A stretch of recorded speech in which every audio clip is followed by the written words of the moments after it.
Document जो लेते हैं जब तक फाइन ना जमा हो वापस नहीं होते हैं। कागजात ना हो तो 115 मोटर व्हीकल रूल फिर गाड़ी कब से मिली जाती है। आपकी नंबर प्लेट भी फैंसी है, आप हेलमेट के बगैर आ रहे हैं, आप रॉन्ग वे पे आ रहे हैं। इसलिए 3-4 वायलेशन है बेटा, एक वायलेशन का चालान है वो भरो, नहीं तो FIR होगी, फिर आप रात को जेल रहेंगे। ठीक है, ईदी पैसा है, हाँ ईदी पैसे पे पे कर लो। मोबाइल हमसे ले लेना, मैं लेता हूँ। इनका मोबाइल इधर दें, ये देखे ना, इसकी अपनी नंबर प्लेट इस्तेमाल करें जो आपको एक्साइज ऑफिस से मिली है। ID कार्ड दे दो।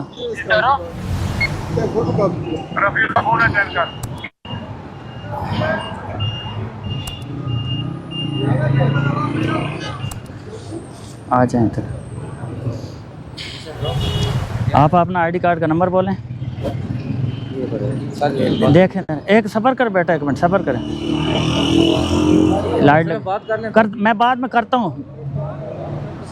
रॉन्ग वे, ये रॉन्ग वे वायलेशन बहुत डेंजरस वायलेशन है, इसीलिए गवर्नमेंट ने फैसला किया कि मैं बात नहीं करना चाहता हूँ। RIM 5313